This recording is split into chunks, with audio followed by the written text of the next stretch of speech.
Hey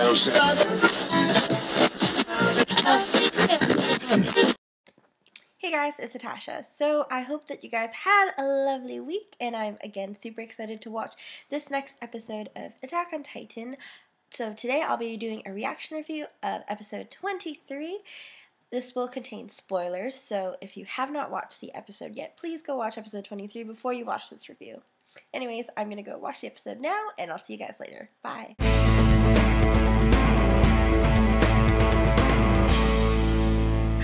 I don't know about you guys, but I don't have a good feeling about Annie. My boyfriend has a theory about who the female Titan is, and I'm beginning to think that he's right. Ow! Ow!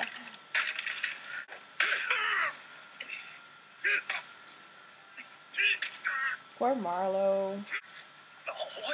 This is really interesting just because, you know, at the beginning we get a hint of how corrupt the system might be, but this finally kind of exemplifies how messed up things really can be. She looks so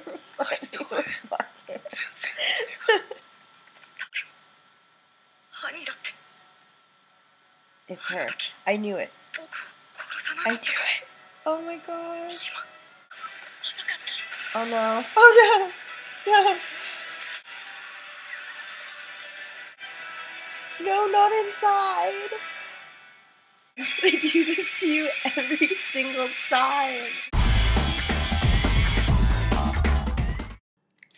Alright, so this episode definitely did not disappoint.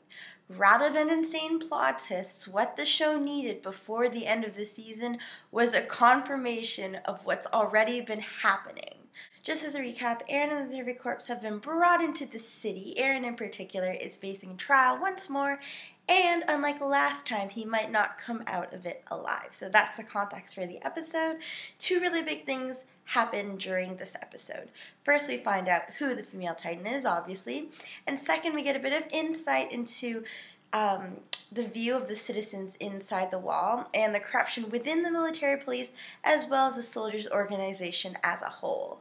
So we see in this episode that it's not just Eren's illusion of what it means to be in the military that is broken. Many soldiers share similar feelings. For example, when Marlo's boss shiftily hands him the mission to protect the Survey Corps as they drive into town, he kind of shiftily returns to a game of cards with his fellow superiors, leaving Marlo completely disenchanted because he was basically handed the entire mission to conduct himself instead of having his captain kind of delegate the roles for him because he was so eager to do so well. This goes along further when he, Annie, and some other soldiers come across some other superiors who appear to be selling off some military weapons to the black market. Marlo, of course, being the white knight that he is, tries to step in and stop them.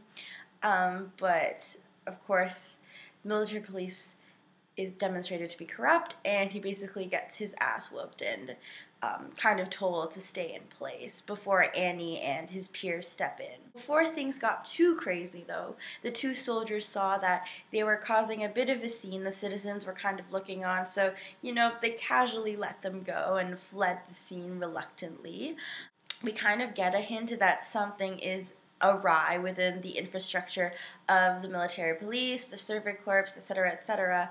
But this kind of just fully demonstrates and kind of confirms the fact that not everything is as it seems. This also shows that different soldiers had different reasons for joining the army in the first place. For example, it's shown in this episode that some joined the military police thinking that it would be an easy job because it was so corrupt, but instead they get the crappier end of the stick and are forced to do the work.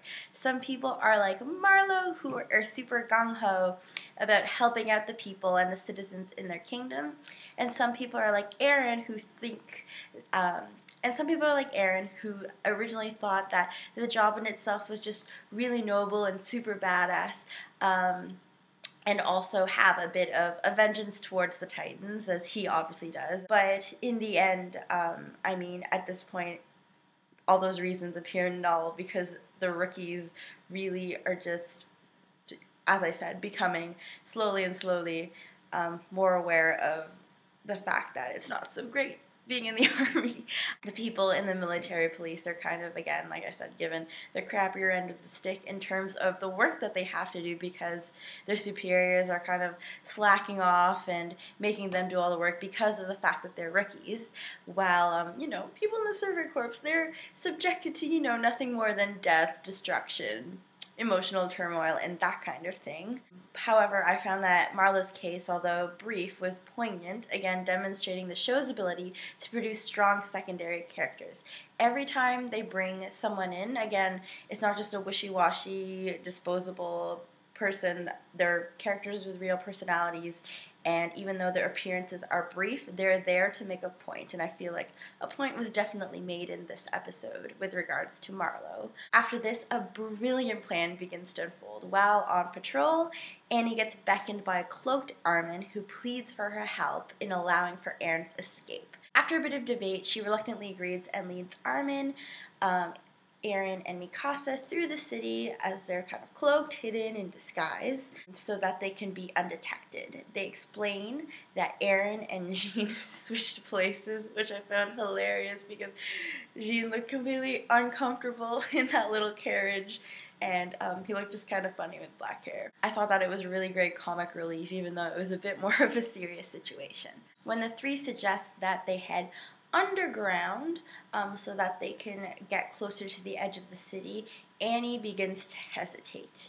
And this is where suspicion begins to arise among Mikasa, Aaron, and Armin, and it's later revealed that Armin has been suspicious of Annie this entire time. He slowly reveals his belief that she is in fact the female Titan, and we begin to see slowly that people are in hiding behind the buildings, behind trees, up above them, kind of surveying the situation, and it clicks. We see that it's an ambush, obviously. Just as Mikasa is ready to spring into action, Annie interrupts with a very jarring, maniacal laughter before she gets ready to transform. The people in hiding, they spring into action and try to restrain her before she bites herself to transform. However, we see that she slipped a ring on before joining Armin in their little fake mission, and this kind of shows that she was sort of suspicious of what was going on and had a backup plan in case things didn't go her way, which obviously they didn't. Mikasa notices that she pulls out a ring, or maybe that something is up, and then drags Aaron and Armin to safety before she transforms. The way that this plan was executed was brilliant. Assuming that Annie was a female Titan, I was already worried, kind of, for Armin's safety and concerned that Annie might be able to find out some secrets that the Survey Corps might be hiding, and that would obviously be detrimental to them, having the female Titan know their plans. I thought that Aaron would be captured again, but just as she was ambushed, we realized, I was tricked, right until the moment where she refuses to go underground with them. As you guys saw in my reaction, my boyfriend and I had this really weird feeling about Annie the entire time. He totally called it right after the idea of the female Titan was presented, and from there it just made sense. There were some obviously really big hints. First of all, she's blonde with blue eyes, and their eyes looked similar, like she kind of looked over at the humans with this hooded look, and that's kind of what Annie looks like. She was also a strong fighter, and this was made known from the very beginning. The way that Annie and Aaron sparred during training practice would indicate that she was not only a really good fighter, but already had an upper hand on Aaron, as she had previously met him in combat before and beat him there. This could have been why she was able to beat Aaron, since she already knew his fighting style, his technique, and this also takes into consideration the fact that she's beat him before, so she knows all his weaknesses. Now that the who is answered, though, the question is now why. I'm not so sure that we'll be able to find out why or how she decided to completely annihilate so many of her beloved Survey Corps before the season ends, but I'm content with knowing that Annie is in fact the female Titan, and I'm excited to see how much more unfolds before the end of the 25th episode. I kind of predict maybe Mikasa will try to take her on, or Eren in Titan form, or maybe a tag team will come along, and that will be really exciting. So I hope you guys enjoyed this episode. Like and subscribe, and I'll see you guys later. Bye.